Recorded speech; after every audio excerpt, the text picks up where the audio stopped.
everybody. And of course, thank you for taking the time to be with us and to join us in fellowship. It's a great honor always to be able to do this, to have this platform of truth and to be able to join the Revolution Radio family over all of these years to come to you and share with you the things that I've come to discernment upon and seeking and looking for lost paradise, which is one of the things that has driven inherently my uh, search for the divine. And even since very young, when I was very young, 15, 16 years old, I remember reading the mythologies of the different cultures of the world and just wanting to know more about what was passed on in regard to the storytellers and the keepers of the wisdom, the holders of the cultural secrets of different places in the world. And even in high school and college, I continued this search and wanted to learn and read and began to examine a lot of the wisdom texts from the different peoples and what were considered philosophical type Socrates and Plato back during those times, and also the Book of Enoch, which was the most profound manuscript that I had ever read, and especially during that time. But when I was in high school, which I graduated from high school when I was in 1988, um, the whole new age kind of movement had just kicked off. There was this great thing called the harmonic convergence, which back in that time it was said to be all the planets lining up on one side of the sun, which I know all of that is, just propaganda now with realization, which, reading the Book of Enoch back then, I had no idea as to how to interpret the book on the courses of the heavenly luminaries. And it wouldn't be until 2015 when the whole idea that we have been lied to in regard to uh, the scientism and the truth of cosmology and also the dynamics of the so-called solar system and the way that the world worked and the way that the so-called planets moved in the sky, that we had been told that the earth was one of 9 planets which encircled around the sun. And I have now come to know differently. I remember the first time I came to this truth, I sat down, I wrote a number of different poems, and I was deeply moved by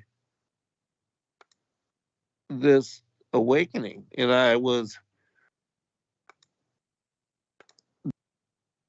mad, to put it euphemistically, but I was upset that I had been lied to, that we had all been lied to, and that nobody knew the truth, and all this was being hidden from us. And it's not even difficult to come to discernment on this revelation. It is very clear that curvature is non existent, that there is no dip 8 inches per mile inversely squared, according to the formula for determining the mathematical proportion of how much one should see in progression each mile, according to the formula for determining the so called rate for the curvature of the earth. And so anybody can quickly go out and physically, visually observe and confirm for themselves that we have all been lied to. But, again, I didn't know this going back 1988. And it wasn't until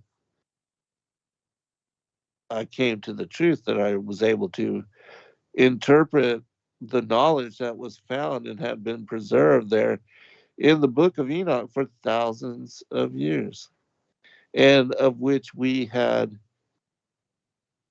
been brainwashed and indoctrinated to think differently and to accept, the whole scenario of Copernicanism and that we live in a solar system. And, the other great thing that was difficult for me to come to realization on and to make sense of was the Sumerian mythology, because it also affirms with the Enuma Elish, the Babylonian creation story, that we live in a solar system and that the sun is the center and that the earth is, again, one of these 9 planets that moves in revolution. And that there's this so called 12th planet called Nibiru that crosses the ecliptic, the solar ecliptic, and divides the inner and outer portion of the so called planetary system. And that it also had one of its moons smash into what was the previous Earth, and that this led to the so called, you know, hammered bracelet, or what is uh, the meteor asteroid belt. And so this deception has been put into place for a very long time, and that the powers, legion, the principalities, they had a special purpose and a reason for having set all of this up as delusion. And so, again, it's very easy to nullify all of the, which, a lot of people do want to believe, and they give these Sumerians and that mythology believing it to be the oldest in the world, which it is not. The Thracian material is actually the oldest, and it confirms the truth of cosmology, because they were believers in Elohim, and we know that the truth has been presented in the Genesis narrative, that the sun and the moon and the stars, the luminaries, weren't even put into place within the firmament until the fourth day, and that the earth was created with the heavens previously and existed previously. And so, it's difficult for people to come to realization on this and to accept the truth. Anyways, tonight we are doing a Ask Me Anything. And I usually am joined by either my son or Joy, but they are feeling under the weather. And so I am going to be covering the show myself. And I was sent a list of questions, which I will be going into very shortly. And I will be monitoring the chat room. And I will try to keep up with the, but don't put any questions in until after I have answered the already submitted ones. And after I have gone through these, I will ask you to submit your questions, but post them in all caps so that I can see them, recognize them, and get to them. And if I happen to miss over it or skip over it, then place it again into the chat and I will try to get to it as I can. All right, but let's go ahead and get into these questions.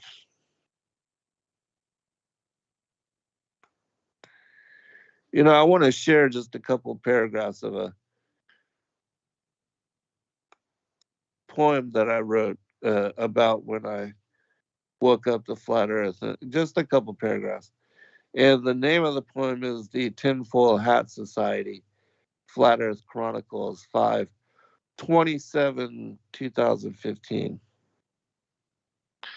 It says this: I have recently been forced to conceptualize the notion of conspiracy in such monumental proportion, it eclipses in its all encompassing shadow all other mind blowing, universe altering revelations as far as effectual truth and what they mean for the world.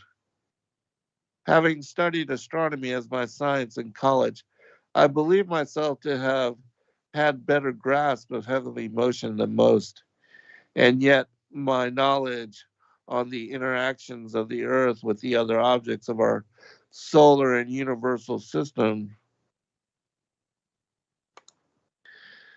has been diffused in such way I am left in quandary that makes me unable to entertain other focus.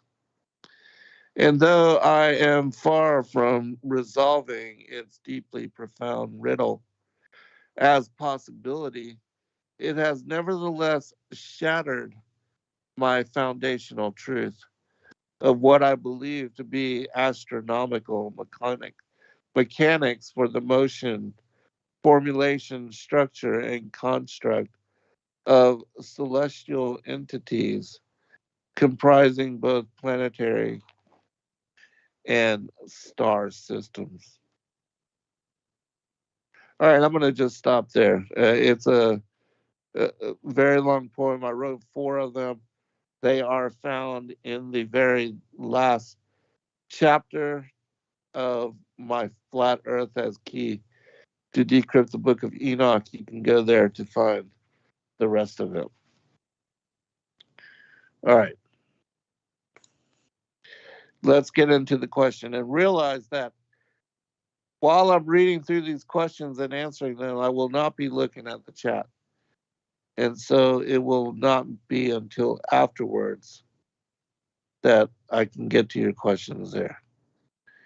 All right, and I thank you for your patience, and I ask that you pray for my children and my grandkids that they feel better, do better, and are able to get back to normal life and well being.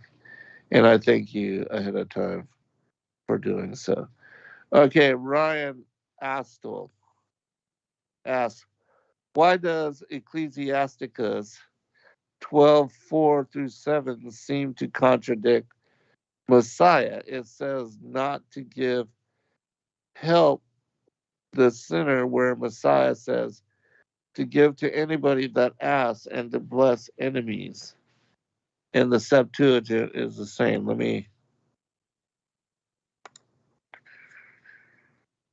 me pull this up. Ecclesiasticus, which is the wisdom of Jesus, son of Sirach, which that is Joshua. You know that Yahushua in the Hebrew is Joshua in the English. And that Joshua, who was sent in to conquer Canaan, along with uh,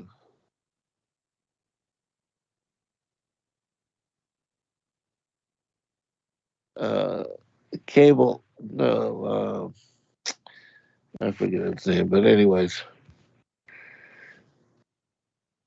and the rest. Oh, here it is. All right, so let me find this.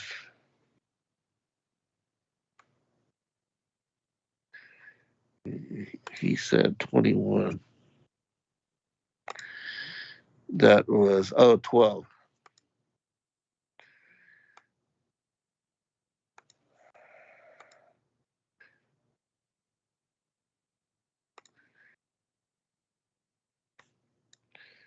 Can I answer the question without looking it up? So thank you for being, again, patient. Okay, chapter 12, verses 4 through 7, which say,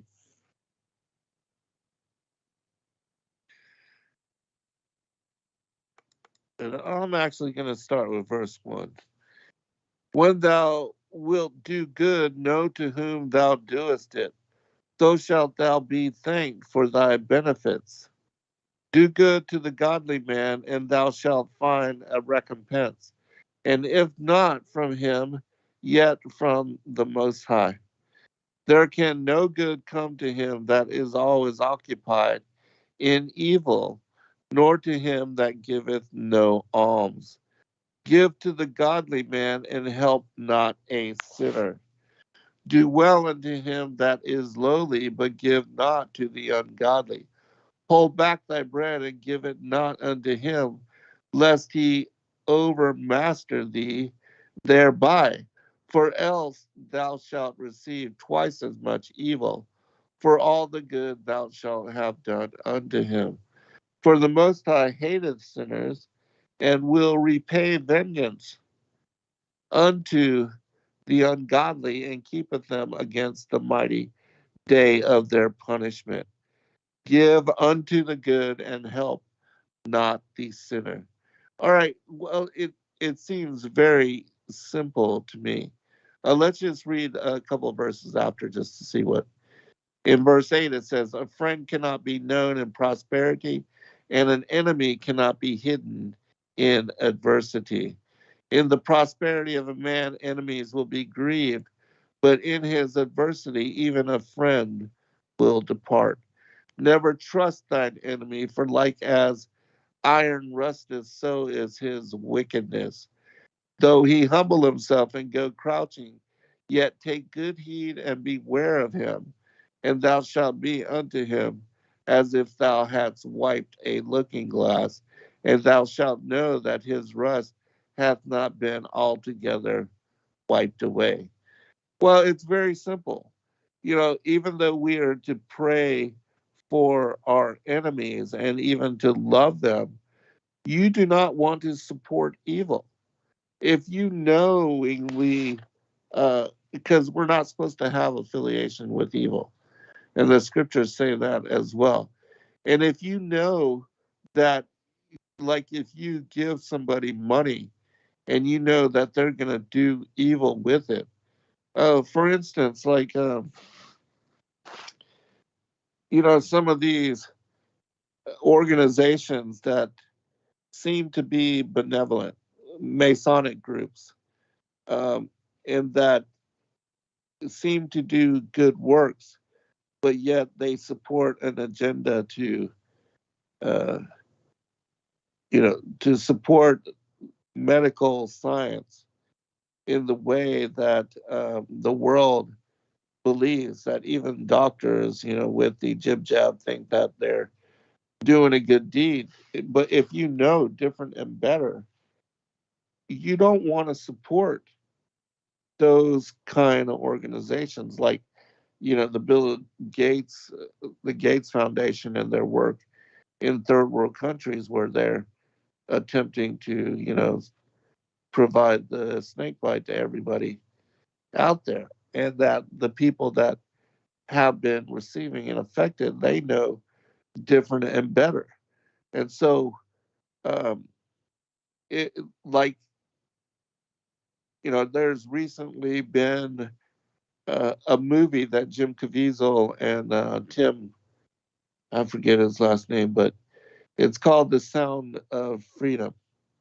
And these individuals are showing, and he could not believe the level of evil that he discovered when working with different orphanages across the world that had been set up to sup- supposedly assist, kids that do not have parents, especially in these war torn countries. But and I have to be careful here because this is one of the things that we have been censored highly for. But let's just say that it has to do with the exploitation and the trafficking, like, you know, individuals like as if they were consumer goods, especially young children.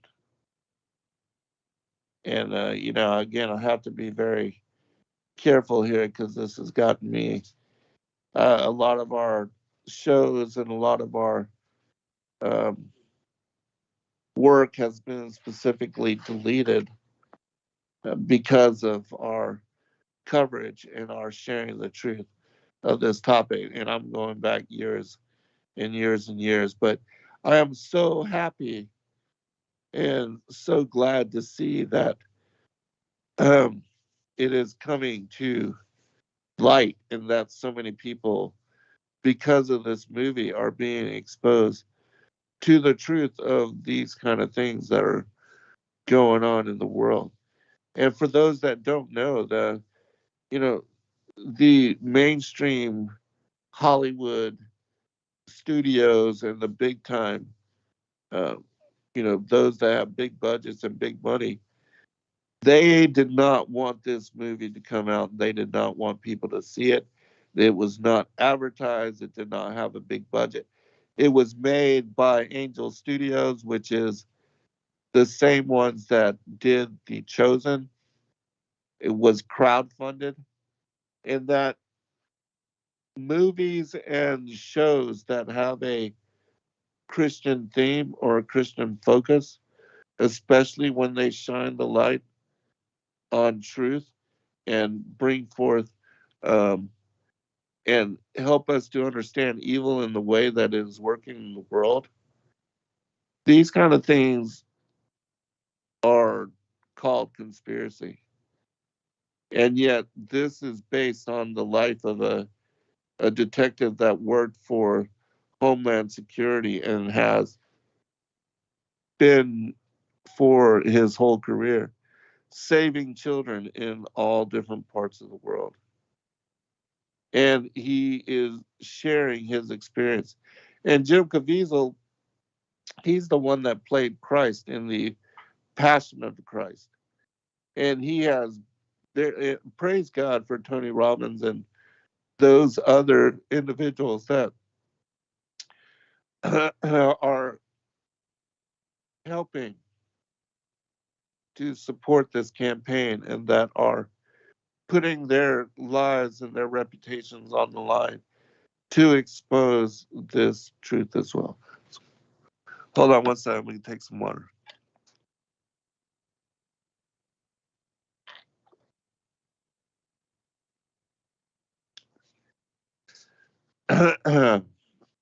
and so and so this is a difficult topic and a difficult focus for the world. Many people do not want you to know about what's going on.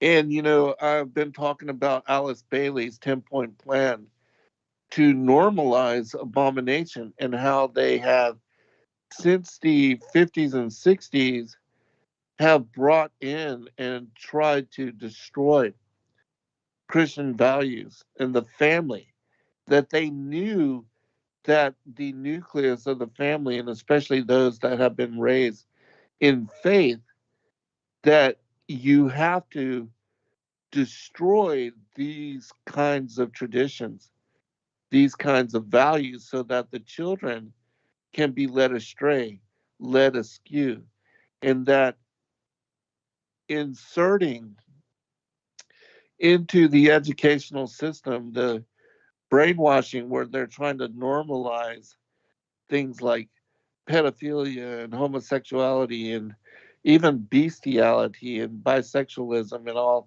all this, um, that this there was a plan going back 40, 50 years now, and that we are living in these times where everything's been turned upside down, and this generation has been so deeply affected that they are confused with regard to what should be normal and what isn't. And especially based on the scriptures and what the Most High supports and has established, that a man and a woman are to come together and to sharing their love and sharing their experience of love in holy matrimony, that they wed each other and commit to one another till death do them part. But yet, even the sanctity of marriage has been destroyed and everything has been turned upside down. And so that's why in this scripture, it, the Most High is telling us to not support evil, especially with your money. And especially if you know, like most of the world does not know. Like, even after um, a huge disaster somewhere in the world, they donate all this money to Red Cross. But the Red Cross was also set up by the elitists in order to run guns and to bring in to those countries where, um, well, in order to bring in products which they did not want, to be looked at and examined, um, and that this has always been the way of it. And so you have to be careful with what humanitarian organization, especially those connected to the United Nations, which is the strong arm and the aspect of world government that the scriptures has been talking to us and warning us about with regard to the beast system. And it's going to be this one world system, which is trying to unite the world in political, economic, and religious institution all together, and they are the ones that hate Christianity and hate the knowledge of the Messiah and that he truly was Savior and that he died salvation to us all. They will tell you that it doesn't matter what religion you believe, that all of it will take us to the same place, which is absolutely not the truth. And they also support, in a huge manner, when you really understand it, like the Roman Catholic Church, they are worshiping a different God. They do not support the worship of Elohim, the Father, Son, and the Holy Spirit. And you can tell because even St. Peter's Basilica is established and built in the shape of the head of a serpent. Even Basilica is connected to basilisk, which a basilisk is a winged or a feathered serpent. And so you have to be careful because most of the world is deceived. That's why it tells us in Revelation 12 that ancient dragon, that old serpent, who is the devil, who deceiveth the entirety of the world. That the world is right now caught up in idolatry and worshiping false gods. And this is only getting worse because people are going to bow down and accept the Antichrist as their, and the ancient aliens as their gods, as their creators. Even just last night, I saw this whole documentary about, it's called Providence, and it was this um, young Moon Suk or something like that. This guy who says that he was the second coming of Christ, and he's got all of these people in South Korea believing him and buying into this, and they worship him like he's Messiah. And he is a rapist, and also, you know, again, I have to be careful here because for whatever reason, the mainstream supports and suppresses, and they're owned by the elites, and so knowledge, and when we speak out against these kind of things, we are the enemy. And so have no affiliation with wickedness, and that should be clear. Why would you want to support, especially with your money or with your, like, if you volunteer and you work for an organization, you don't want to work for evil. And so I hope that answers your question. Let's go to number 2. Stevie DeStefani question. BlackRock, Fidelity, Shaw B, Citadel have gone to Bitcoin and trading. Apparently, two big banks fail, will follow suit. What is your opinion? Thanks. I absolutely believe that it is being set up and that Bitcoin, for whatever reason, seems to be and seems to have been established outside of the, and we don't know this for sure, but it seems to have come about in a manner that is giving us an option, the people an option, and humanity an option to support a monetary system which is outside of the control of the global elite, in which counters the Federal Reserve System, which is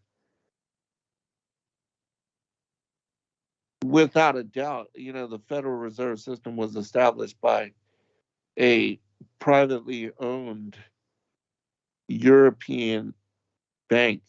It's never been audited, and since its establishment, it has reaped the benefits of being able to tax the American people and to force interest on wages and earnings. And because of that, if you look at the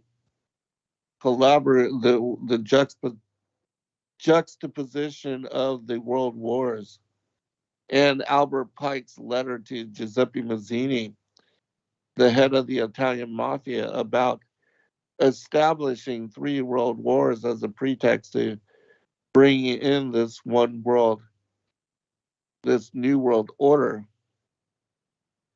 that money, all of that, because they create, the Federal Reserve notes are just paper. And a lot of people don't know this, but even the story of the Titanic falls into the fight of like Andrew Jackson, even John F. Kennedy, and Abraham Lincoln against a central bank and the establishing one here in America, that the Federal Reserve System, that Jacob Astor and Guggenheim and others that were very wealthy, they were targeted for their opposition and they were killed on the Titanic. And that the larger part of the story of the sinking of the Titanic, besides it being huge um, financial fraud, insurance fraud, because there were two ships, the Olympia and the Titanic, that were identical, and one of them had been in an accident previously, and so uh, it was ruined to such a manner that it could not be properly piloted, navigated on the open seas. It would list to the right. And so they came up, White Star Lines, which happened to be owned by J.P. Morgan and other industrialists and bankers. They came up with an idea to sink it and to not only get rid of the opposition to the central banks, but also to be able to claim and get paid out a massive amount of money, insuring the Titanic in the manner that the same way that the buildings that were brought down during 9/11, that they were purchased and by conglomerate of very wealthy people behind Larry Silverstein and others. He's just the face of that particular group. But even he talked about how the buildings had to be pulled, which is a controlled demolition term.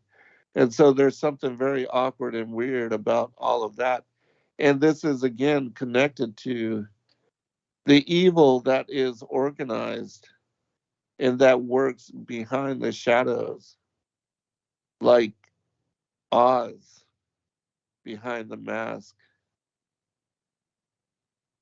and that they have been working for, since the establishment of the Federal Reserve, this three world wars in order to establish world government in this one world order. You can read it yourself. I mean, the protocols also speak about all of this.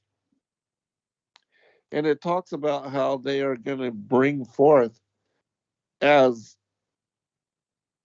the whole purpose of this one world system is to bring forth their king despot, which is the Antichrist.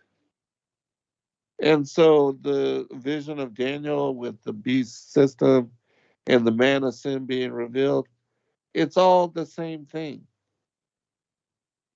And so um, this is why it's important for people to study and to read the agenda of the New World Order and the globalists that are the children of Cain, the seed of the serpent that would have enmity with the seed of the woman.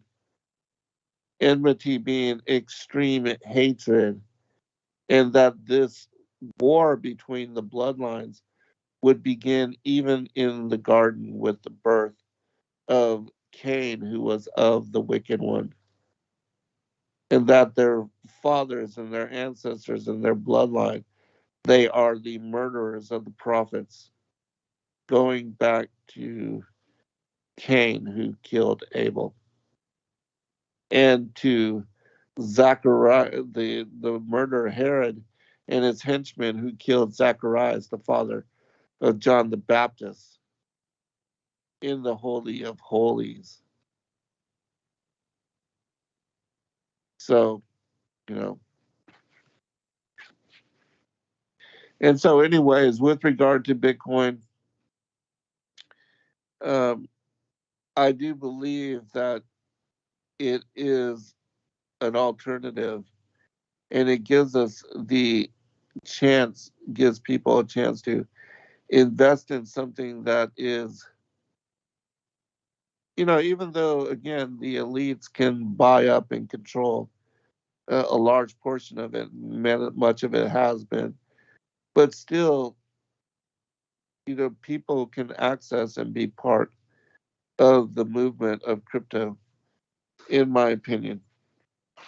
I know a lot of people believe it to be part of the beast system, and it very well could be at a later time. But, as far as digital currencies, I do believe they are a store of wealth and that they give us an opportunity to diversify and to invest in something that is still coming up. The whole entire cryptocurrency market is still only 1.2 trillion, and that just this year, Bitcoin has increased 50% in value, and it's like $31,000 right now. And I do believe that because of its scarcity and because you can't just print more of it, that it will increase in value as more and more people begin to invest and the demand for it rises, because the supply will never be able to be increased beyond 21 million. And when that demand for those 21 million increase and the supply is diminished, the value is just going to continue to go up, in my opinion. And the same for Ethereum. And those are the two that I would mainly focus on. But there was just recently a huge, the SEC just determined that XRP was not a security. And this was a great win for the cryptocurrencies. And since that time, Bitcoin is now, there's an ETF being established. And so Wall Street is going to also join and to be able to invest. And many people do want to start putting, 5% of their money, their wealth into crypto. And without a doubt, the Bitcoin will benefit from the influx of that money. And so I still think that the train has not left.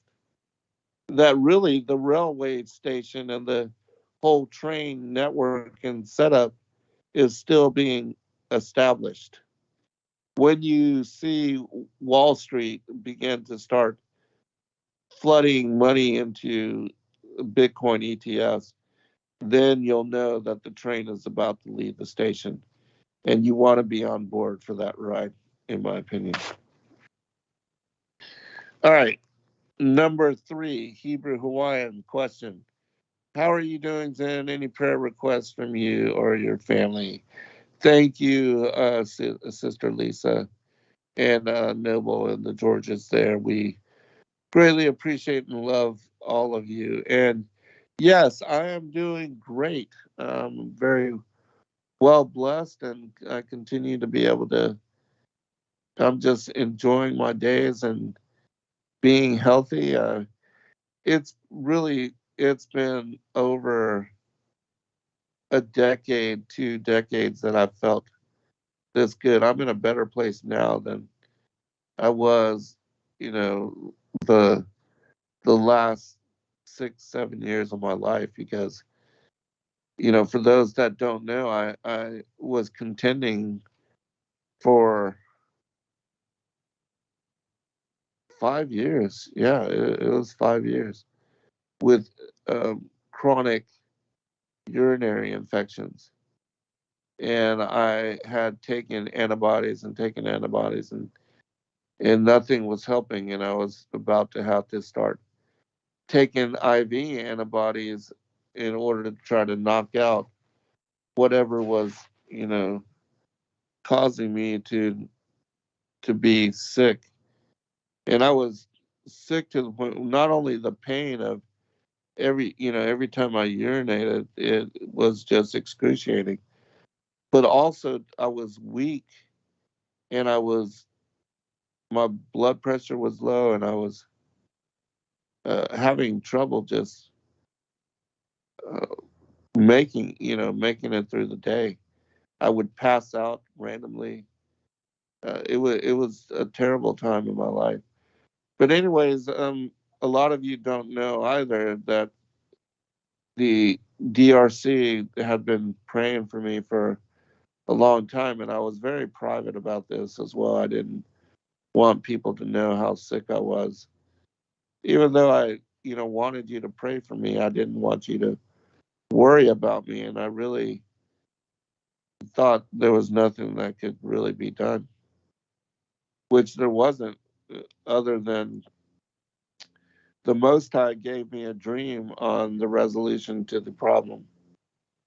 And I've told the story about this, and I'll actually be writing a chapter of an upcoming book about this.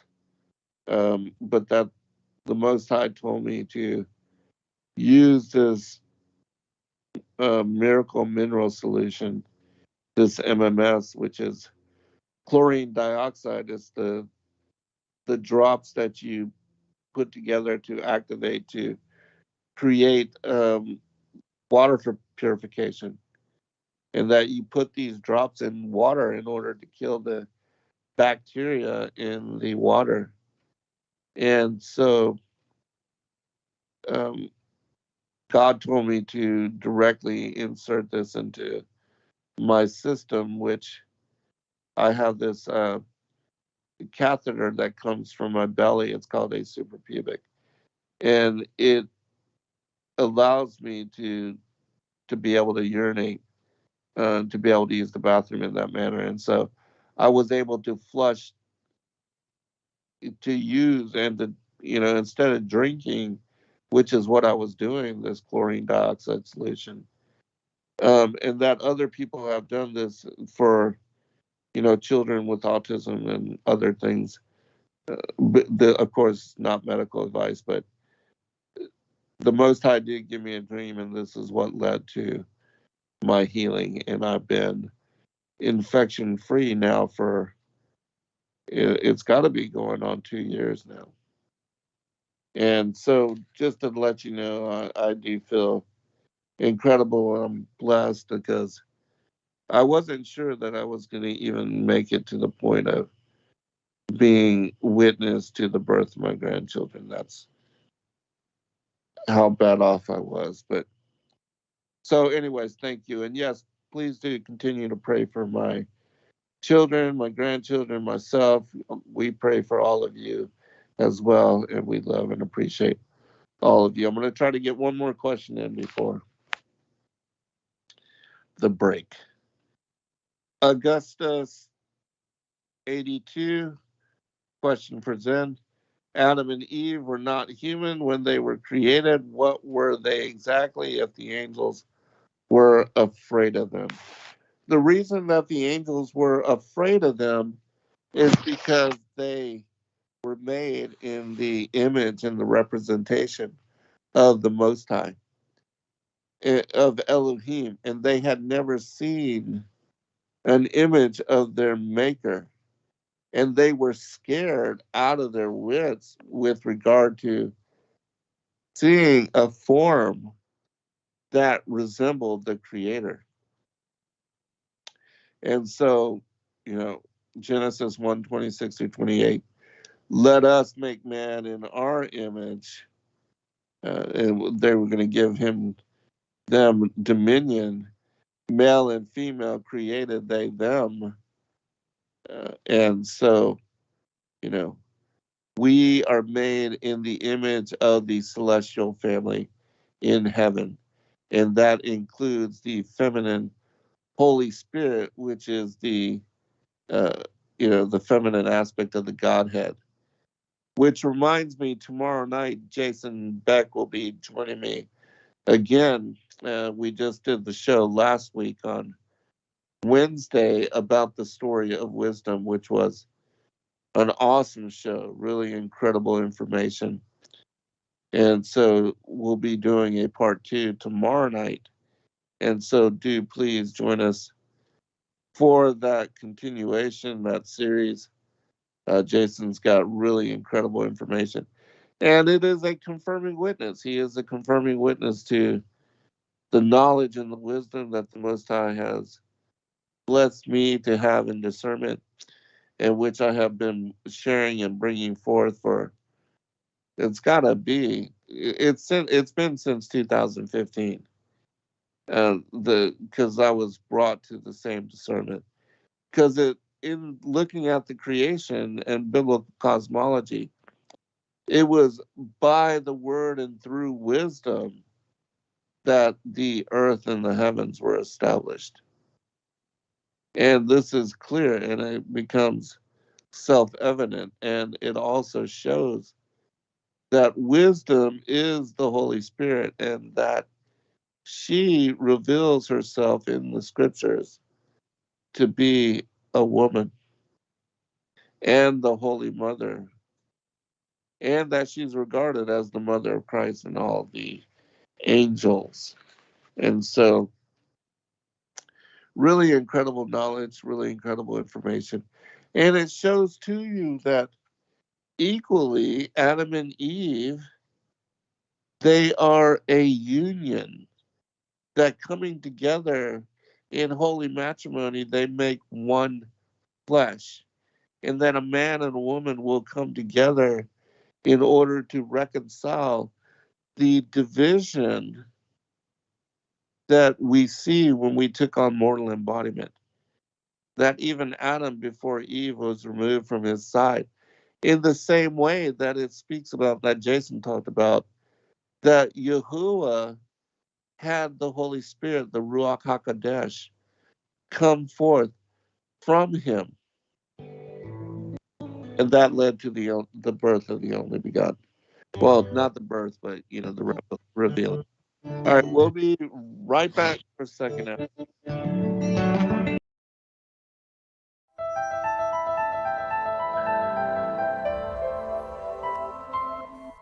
As a bookstore for truth seekers, it's our goal to make ancient manuscripts which were once held captive by secretive institutions available for public consideration. In our generation, where wisdom has increased, as Daniel the prophet foretold, we have access to many of the testimonies our early church brethren were persecuted for preserving. After being hidden for centuries, these manuscripts have been leaked from various sources throughout the earth, and it's our goal to gather these sources into printable form to make available for all who seek the ancient way. If you're looking to deepen your studies of the biblical narrative, find these ancient manuscripts and more at sacredwordpublishing.com.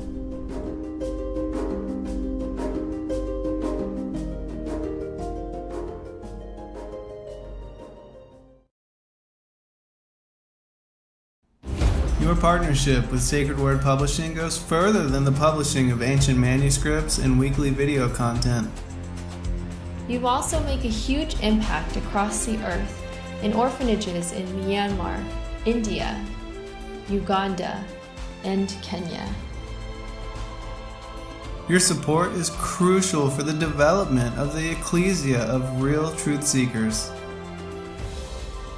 We thank you for joining us in hosting Secrets Revealed, Momentary Zen, the Digital Readers Club, Ask Me Anything series, and other shows that have helped lead so many to the truth of salvation. To become even more involved, please visit patreon.com/sacredwordpublishing, where you can partake in exclusive, interactive, patron-only content and help us continue shining the light of love in this darkened world.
When Justin and I found out we were having a little girl, we named her Eliana and started dreaming of what life would be like with her, where we would take her, what we would teach her, and of course, what we would read to her.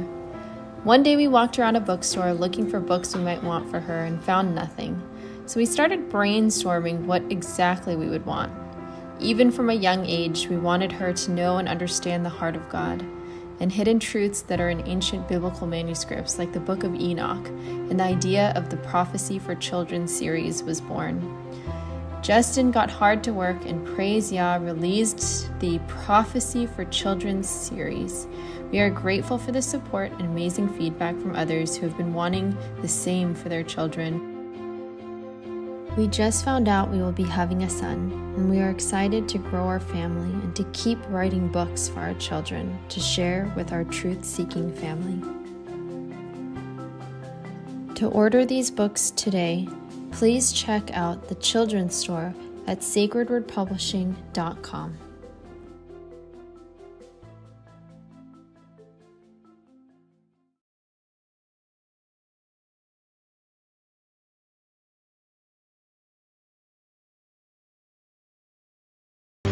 Denial is not a choice anymore. Revolution Radio, freedomslips.com, the #1 listener-supported radio station on the planet. Not giving up. Revolution Radio.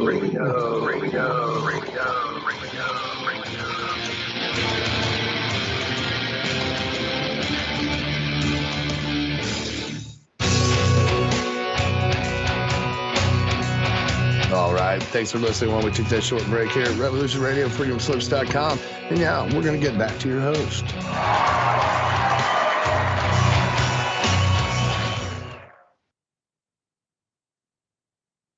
All right, welcome back, everybody. This is second hour. I'm your host, Zen Garcia. This is Momentary Zen here on Revolution Radio, and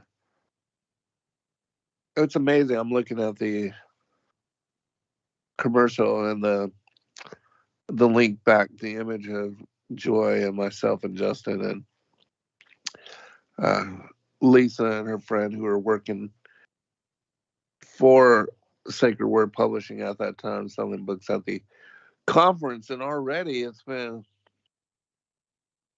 a couple months since that time. And how incredible, the conference was, and the chance that we had to present the material. And also I decided that at some point I'm going to divide up the speeches that I made and that others made, and we'll upload them individually. So, because many of you don't know that we did the live stream through InGen, which is my son and Joy's one of their channels, and it's In Generation, and it's to focus on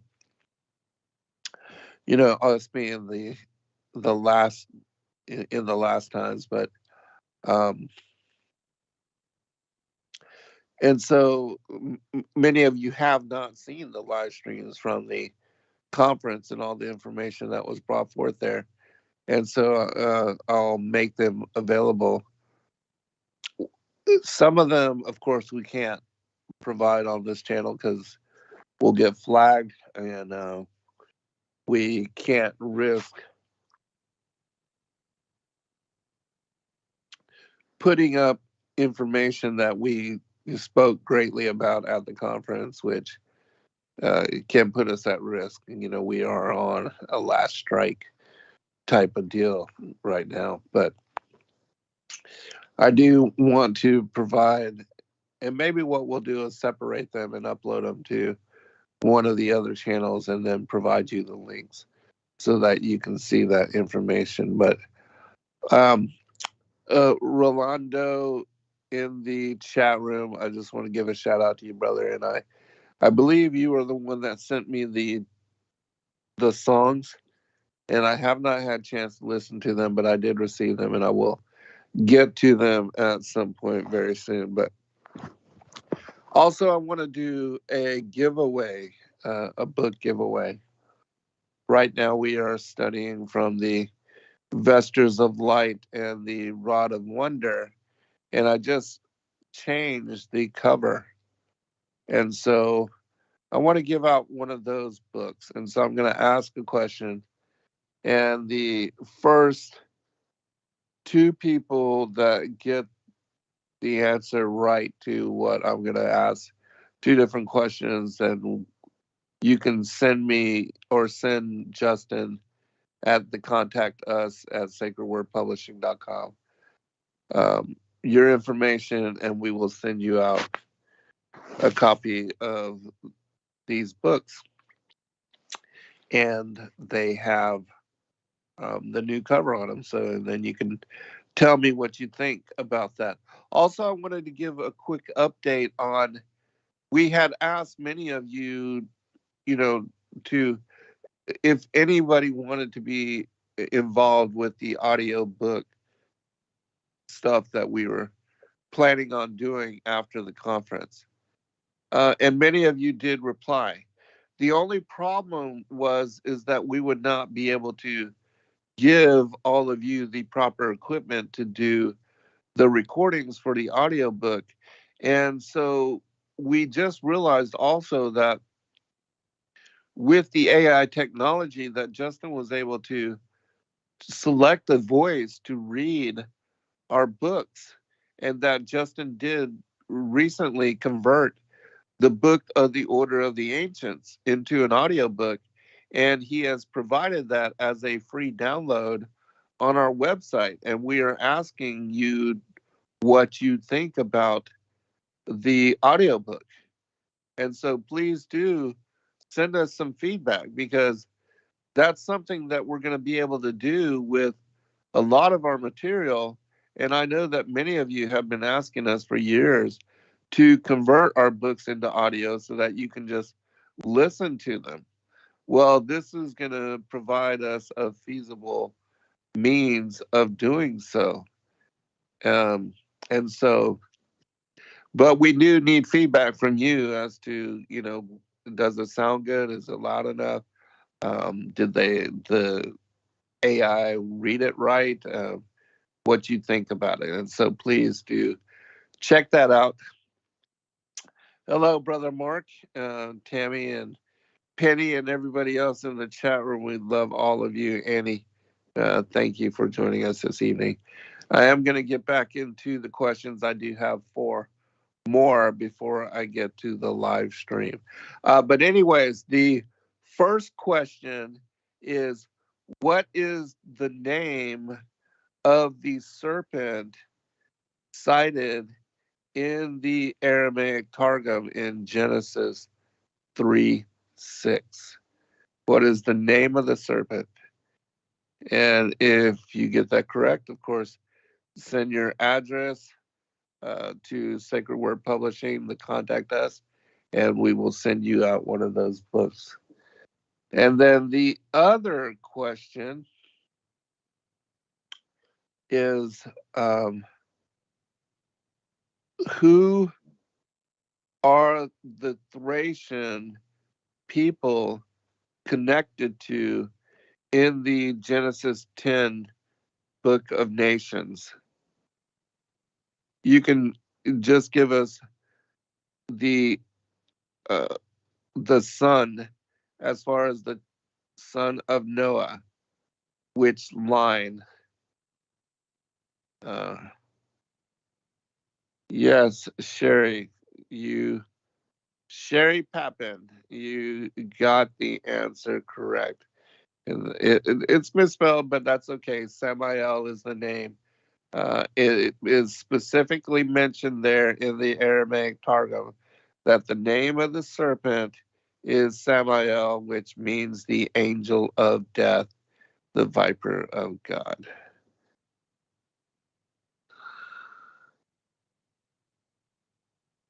Yes.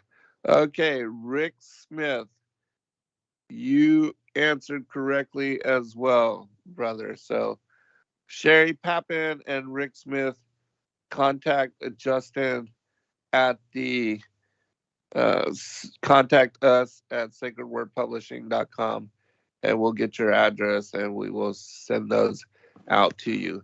And for the rest of you, please continue to check out the AMAs. We are giving out books, and Gary also has provided some books to give out during his AMA as well. And I'll reach out to Dr. Joy and see if we can give out some of her new books, the Beast Mark. And so I'll talk to Joy and Dr. Joy about that as well. So do continue to listen to the Ask Me Anything series, and we'll keep giving books away to y'all. All right. So question 5. And I just want to make sure that I answered question 4 completely. Adam and Eve were not human. No, they were not human, meaning that human is connected to flesh and mortal embodiment. And Adam and Eve, when they were created, the Adam specifically was created bright natured. And his body, his spirit was blown into his pre-existent, because Adam was also created on the first day, when all the spirits of all of humanity, all the creatures, all the angels, all the elements was created. We were all created together at one time. And then it was this spirit that was blown into this dust body that was just flesh and bone, did not have the blood within it.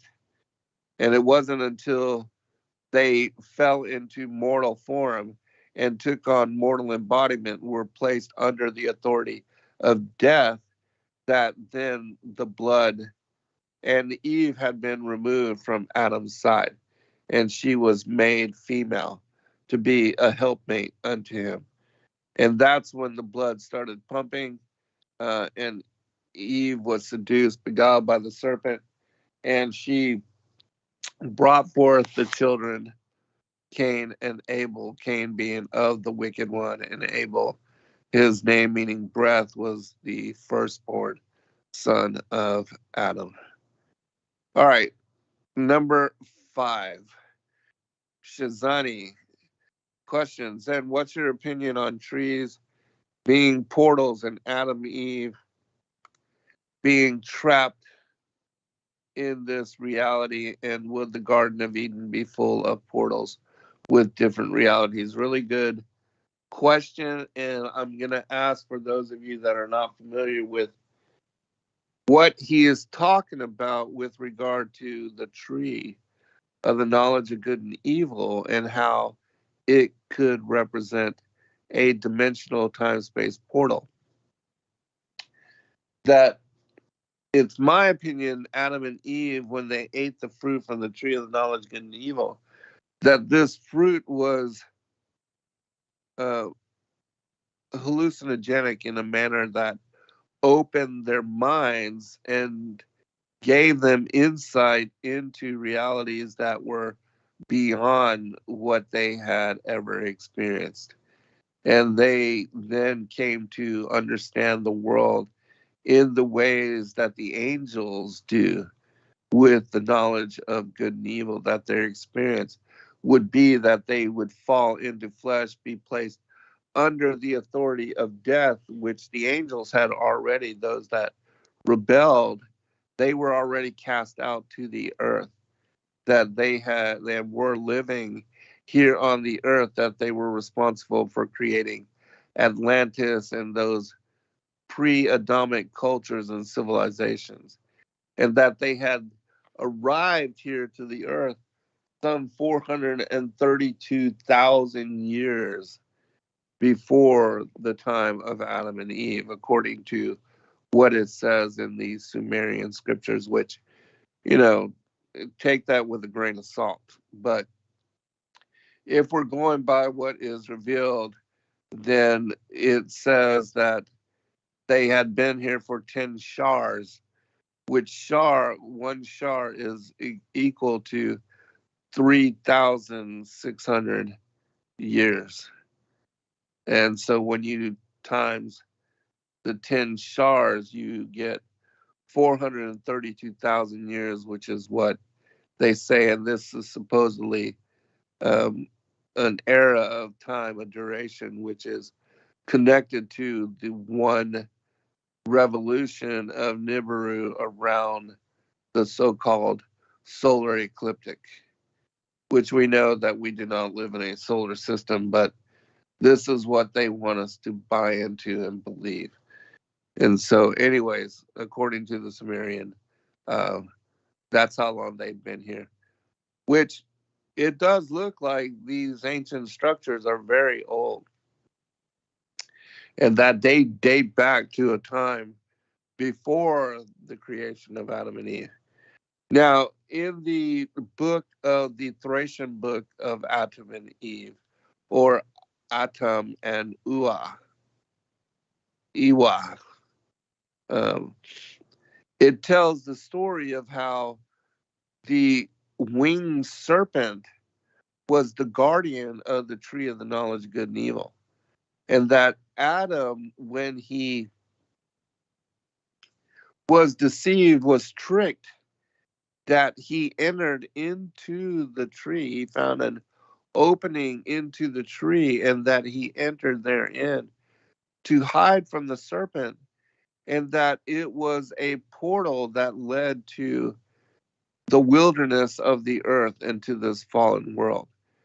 That he was no longer in the garden of God in paradise, and that entering into this tree, he was removed from paradise and placed here in this time-space dimensionality, and that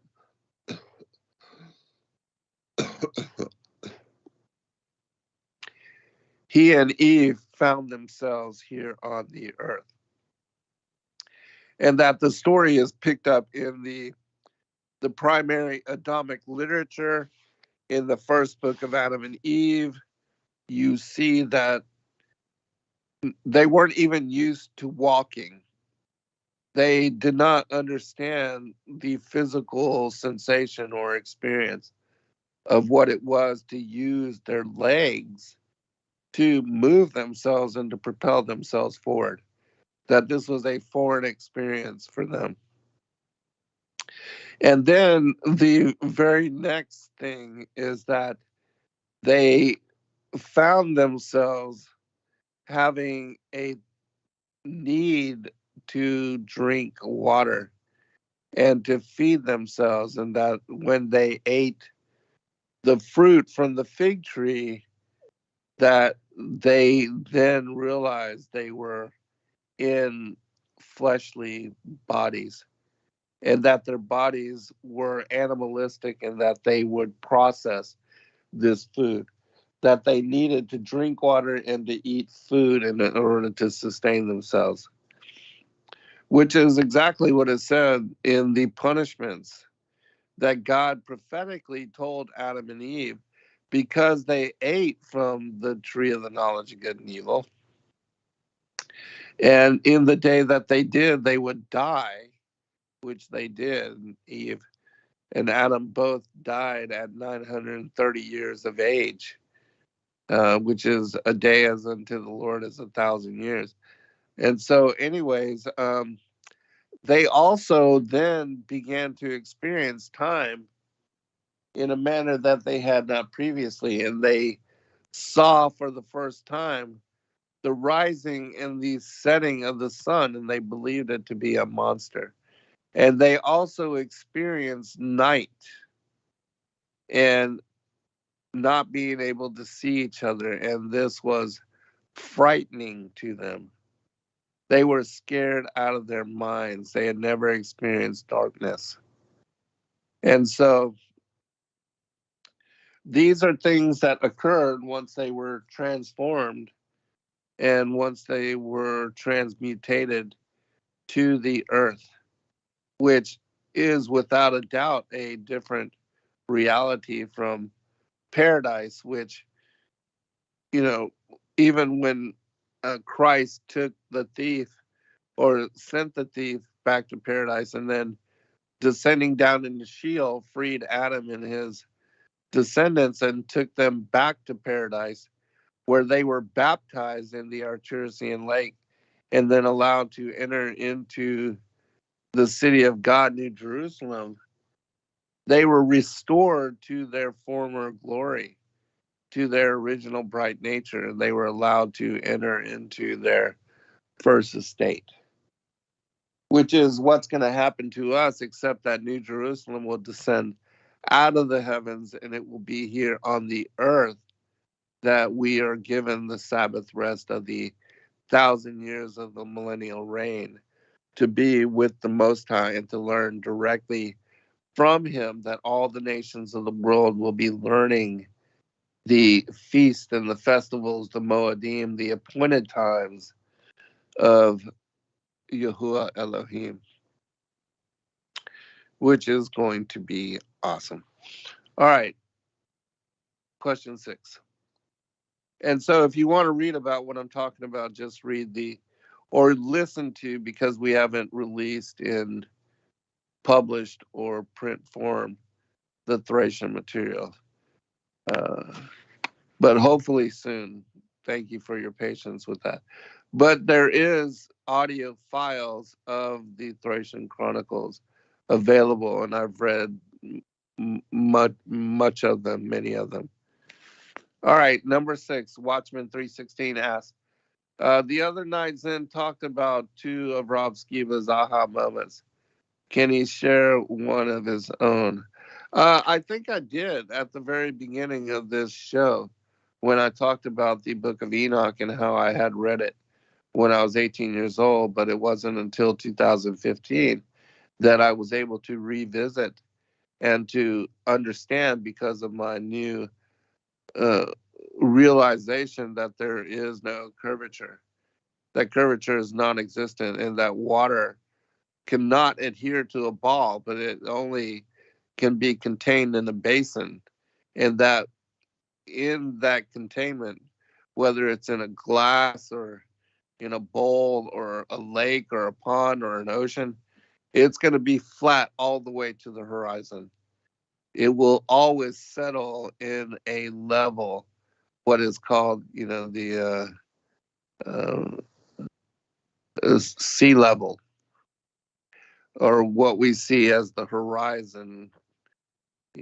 This is the way that the dynamics of water works, which is a confirmation to us, and should be to everybody, especially all these astrophysicists and scientists and NASA personalities, and all these, PhD Christians that think that they know better, and that argue with us and call us morons and idiots and tinfoil hat wearing.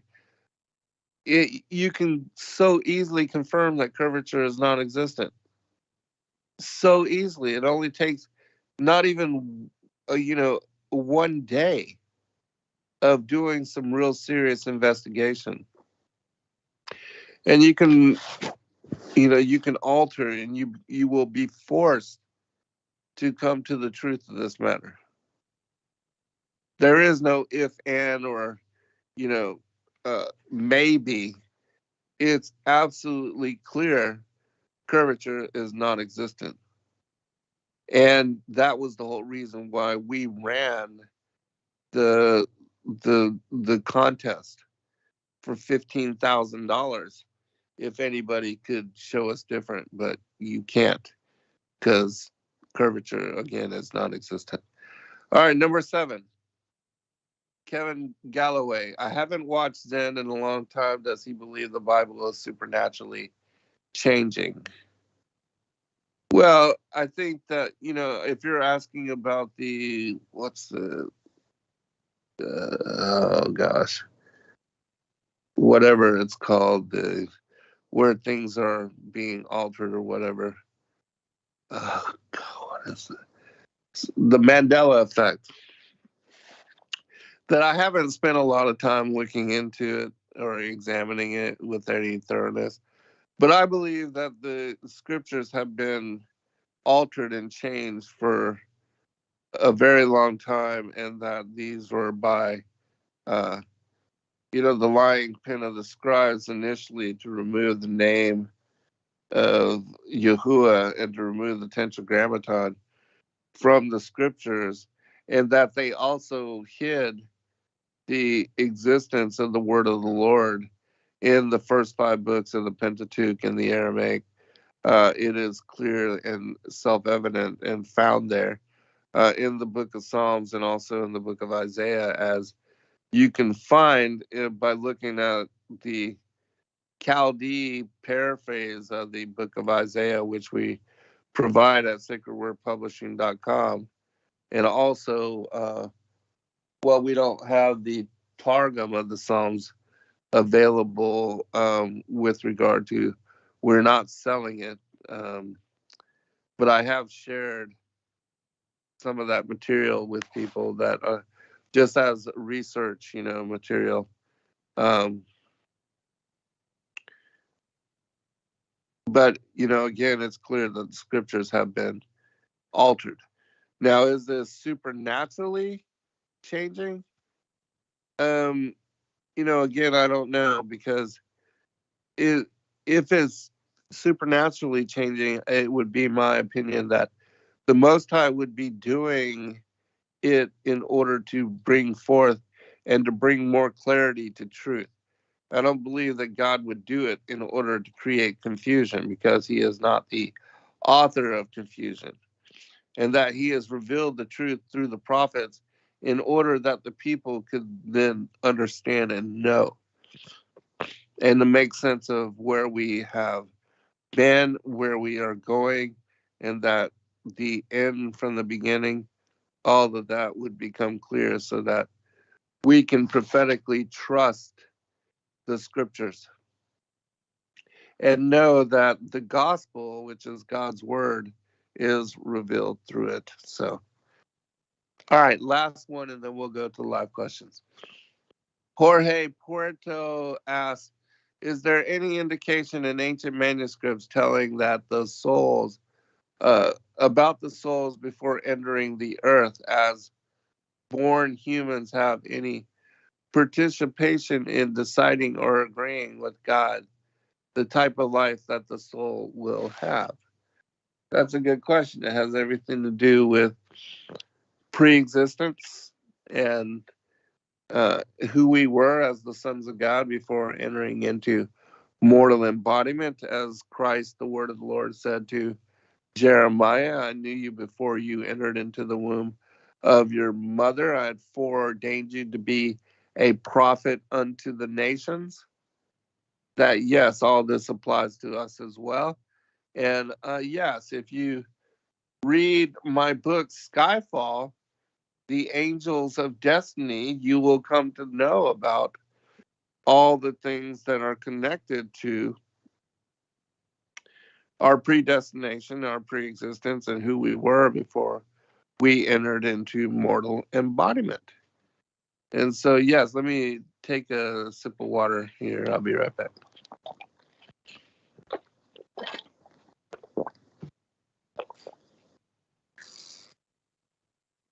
Thanks.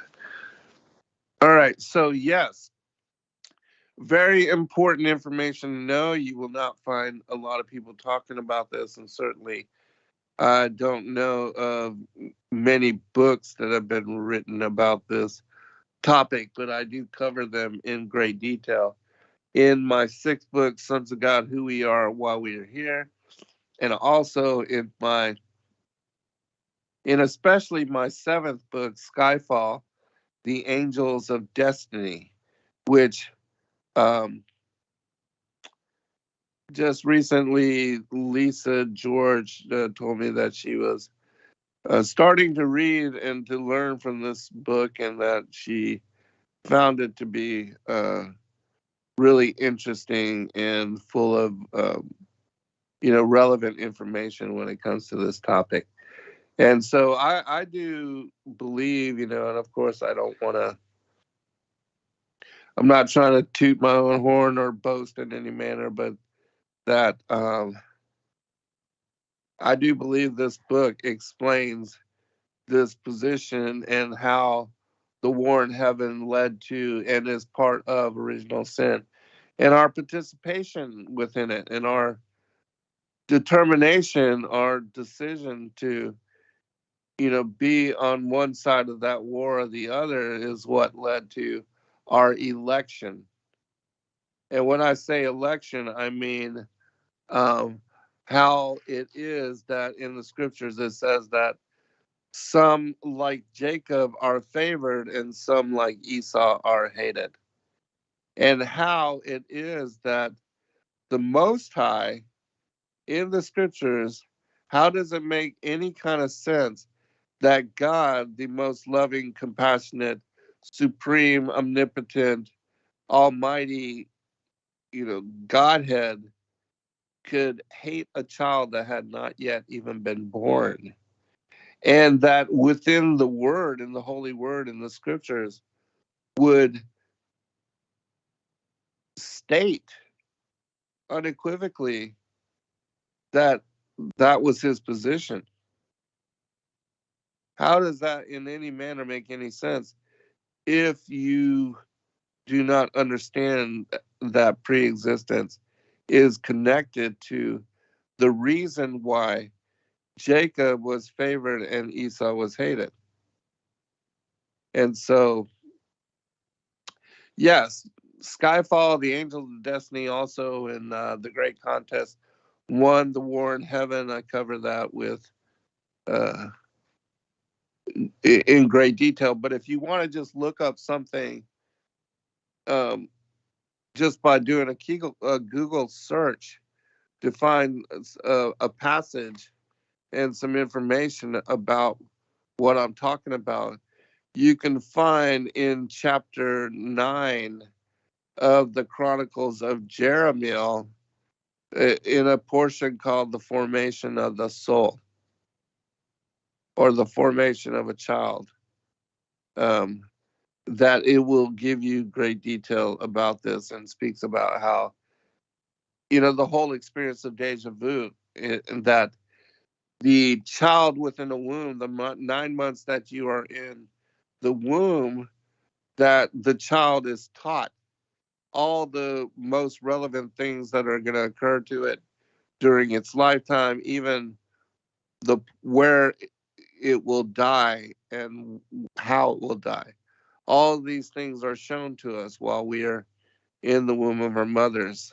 Um, and so when we experience those moments in our lifetime and we remember, and then we have those aha, deja vu moments of synchronicity in lifetime, that that's what we are experiencing, is that we pre-existed and that we were taught and informed about even the people that are going to be important in our lifetimes, the most important people in our lives, those that would be, even our soulmates sometimes, and family members, loved ones, that these kind of things will help you to realize that you are on a path which is greater in purpose and more meaningful than what we've ever been taught by the world in regard to who we are. And the remembrance, this is remembrance, that these things, these answers, these insights, they are burned to soul. They are burned to soul. And so the greater purpose of who we are, and our understanding and our connection to the creator and the creation, this is found inherently within all of us. That's why Christ said that the kingdom is within. And so you can look that up, because it also tells the story of how when we are born, after given all the insight and the revelation of all these things, we are born, we have to drink the cup of forgetfulness. And we are born as tabula rasa, as clean slate. And so we enter into the world without the knowledge of all those things, and we forget who we were before taking on mortal form. But those things are found within the spirit of who we are. And we will regain that knowledge and that insight at some point, that the Most High is going to lead us to the knowledge of. And many people do achieve coming to some discernment in lifetime, in mortal embodiment. And chapter 15 of my book is about my personal awakening and my understanding of this. Because a lot of people, when they first come to this realization, they believe themselves to be reincarnated, which is not the truth. It's close to, but no. We are not reincarnating and coming back over multiple lifetime and over, uh, because that would nullify judgment, that would nullify purpose, and that would destroy, the scriptures, and Hebrews 9:27, where it says that we live one lifetime and then judgment. And even the Gospel of Nicodemus confirms this, that Adam and his descendants, when they died, they went down into Sheol and they waited for Christ to come deliver them and to bring them back to salvation.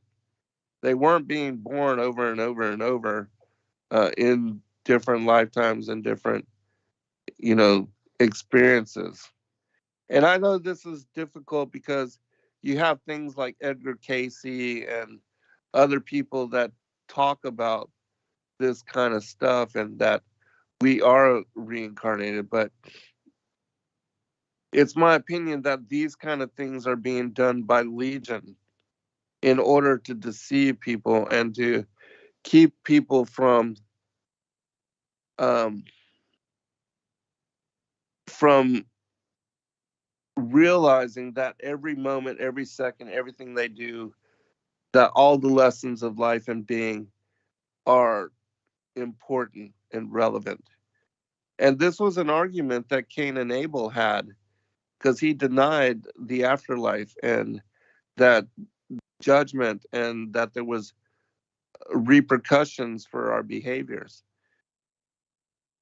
while we are here on the earth, which is why God wants us to love each other and to love him in the way that we love, ourselves, and that we love those around us, that we are to in love because God is love, and so we are to reflect that.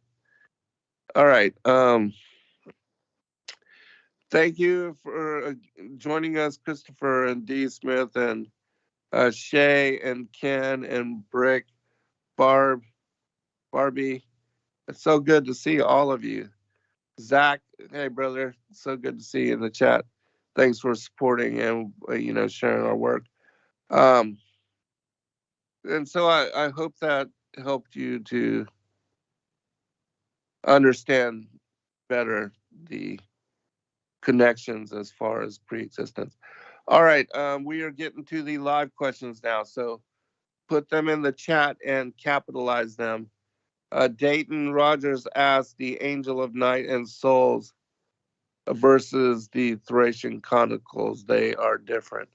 I'm not sure exactly what you're talking about, but not every scripture, uh, which is why the Bible tells us, out of the mouths of two or three witnesses shall the truth be established.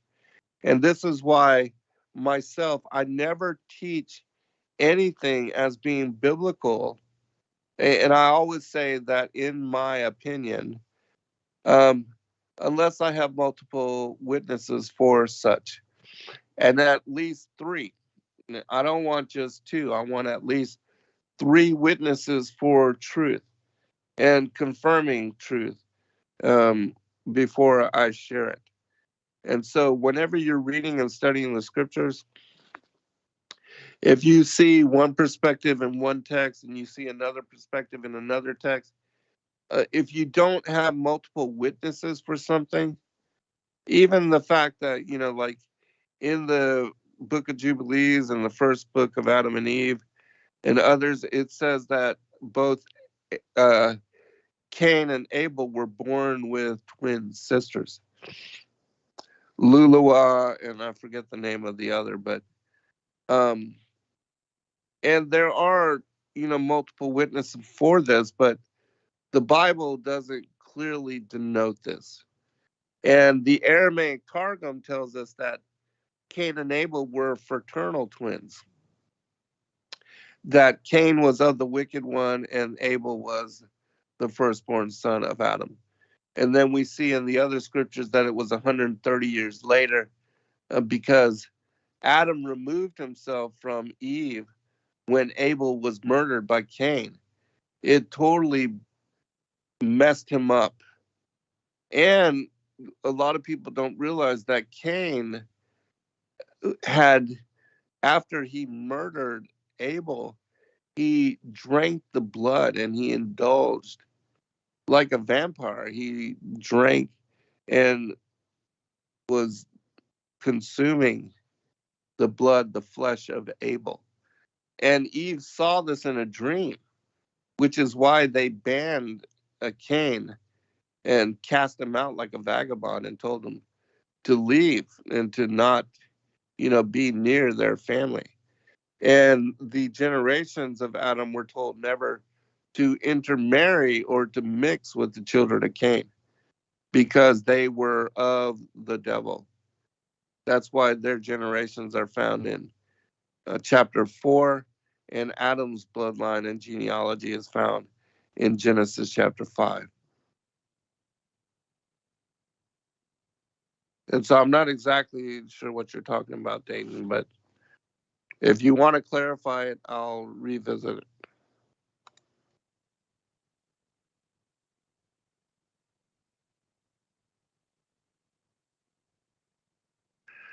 Okay, YouTube observer. Question: what is your take on the Tartarian subject? Where do you place the Tartarian Empire on our human timeline? Do the fallen angels have something to do with all these? Solomon and the ring. And yeah, let me touch upon this. I do believe that the Tartarian Empire, and once you really begin to study this, the Tartarian Empire is connected to the Thracian Empire, which was also hidden. And that the Thracian Empire and the Thracian people, it was a worldwide empire, and that they ruled before even the Sumerian Empire, before the ancient, Indians, as far as the Hindu and the Indian in the, the ancient Near East, um, even before the Egyptians. You can read what's called the Book of Ari, and Ari is wisdom keeper, or the keeper of the secrets. And in that book, it tells about how the Thracian Empire used to rule over even ancient Egypt, and from the Europe all the way across to the Far East, that they ruled over all these places, and and that it was the children of Japheth that did so through what is the king, and the name of Japheth's child was Tyrus, Tiras, and it's this individual that is connected to the Thracian people. And you can read about and study that in the Thracian script decoded, which was put out by Dr. Stephen Guide. And the bishop, his brother, Zavetin Guide, also has written many articles and released information about this as well. As far as the Solomon and the ring, you can read the Testament of Solomon to get more information on how Solomon was given a ring that gave him the authority over even all the demons and all the children of the fallen angels. And that because he was given that authority, he was able to call them forth and to question them about their origins and their existence and what they do and how it is that they are at war against the children of Adam and the children of promise. That they are part of the enmity between the seed of the woman and the seed of the serpent. That we wrestle not against flesh and blood, but powers, principalities, the rulers of darkness, and spiritual wickedness in high places. And so, um, you can check all of that out in the Testament of Solomon, which is found in a book that we released called The Testaments of the Patriarchs and the Prophets. And it has all of the testaments beginning from Adam going all the way down to Solomon in that particular book. All right. Let's see.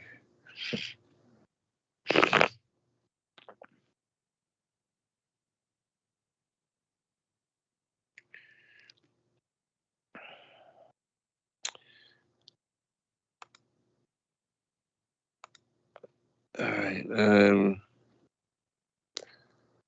Ari, Arih, the Thracian Chronicles. And you can find the book of Ari in the playlist on the Thracian Chronicles at our YouTube channel, Zen Garcia. Oh, D. Smith says that the Tartarians were giants and had Nephilim DNA. True, but not all of them. And I'll prove this to you because the Thracian people, and this goes back to Adam and his bloodline, that even Noah was a giant or considered a giant. And that Adam was said to be 90 cubit or 60 cubits tall, which is like 90 feet. And so you have to realize that even the first 10 generations of Adam's line, they lived 1,000 years. They were very much larger in stature than modern humans. And even Noah was said to be a giant. And even, Shem, his son, lived 600 years. So it wasn't until, Abraham lived 175 years. And so it wasn't until a few generations after the flood that human beings came to be of smaller stature. And in the book of Enoch, it says that even the giants, which are the children of the Nephilim, that they would be reduced in lifespan as well, that they would only live 500 years. And so not all giants were evil, because the Thracian people, when you look at um, uh, their arm bracelets, they fit giant-sized people. And even the runic knots, knot work that they wore around their neck, it shows that they were of very much larger stature. But again, so was Noah. So were the children of Adam. But they weren't giants like Og and Sihon, who were said to be as tall as cedar trees. And so there's a difference. And you have to understand that difference, because you can't just label all giants as being evil. Most certainly, the redhead cannibal giants that were consuming the flesh and blood of people and drinking the blood, excuse me, of humanity, they were definitely evil. But you have to understand again. And it was after the flood of Noah's day that in Baruch, the second book of Baruch, it says that 409,000 giants were wiped off the earth during the flood.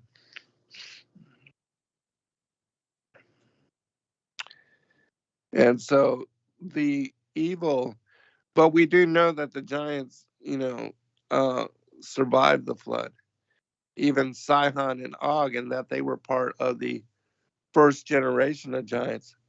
And they became the enemies of Israel when they were led back into the promised land, the Amalekites. Um, but even if you read the Solomon Island mysteries, which are about the modern giants that live in the Pacific Islands, there's a story of some of them being benevolent. And so, and there's ancient tales of some benevolent giants. But again, I think they're like humans. You can't just generalize all of them together. You're welcome, YouTube observer. It's good to see you, Marie Brazier. We love you, sister. Glad that you were able to join us. Flat Earth Underground, Shay has a question. Lucifer was a covering cherub. What was he covering? Great question. In my opinion, initially he was covering and protecting what is the tree of life. Um, and the Messiah, who is the tree of life, and the Holy Spirit, and that he was protecting the Godhead, that he was the foremost angel, and that he was in protection of and working for um, the Godhead at that time, and that he was protecting the mercy seat. In the same way that we see in the Ark of the Covenant, the two angels, the cherubim, that they cover the throne, because it's the Most High that is in the Holy of Holies. And this represents the throne of God. And so, in my opinion, he was one of those two cherubs or those angels. And that Michael was given his station, and that Michael was the other that was the foremost and mightiest among them. And that Michael was given the task of casting him out of heaven as well, along with the word of the Lord, because it was because of the power of the Son of God that they were able to be removed from the heavens. If I don't get to your question tonight, please do submit them at the contact us. And if you have any questions you would like us to answer on the AMA, then please just pass it on to, the contact us at sacredwordpublishing.com. I don't know what you're talking about, Dayton. You got to be more clear. I can't read your mind, so uh, if you want to submit it again, I'll revisit it. All right, continuing. Actually, we're not going to have any time. We are at the end. You say it came from my research, but I don't understand your question. I can't tell you about something unless you explain and ask it in a way that I can make sense of it. And there's no reason getting mad or upset about it. Just take a deep breath, be calm. You can resubmit your question, we'll revisit it and share it with the community. Thank you, Shay. Yes, I do. I'm sorry. But, doing long shows, 2 hours, that's a lot of time. And I run out of voice. And so I know that I'm not going to be able to really do, shows probably for a long time. You have to realize I've been doing this since 2006. I've been on the air on Revolution Radio since 2000, I don't know, 7 or 8. It's been a long time. We've got 1,500 videos up on YouTube, you know, so there's a lot of information that we have uh, been sharing and covering with the people. Jill says, we found your channel last week. Fascinating. Just started reading your book, Lucifer, Father of Cain. Super interesting. Just know, Jill, that one was written before I came to biblical cosmology.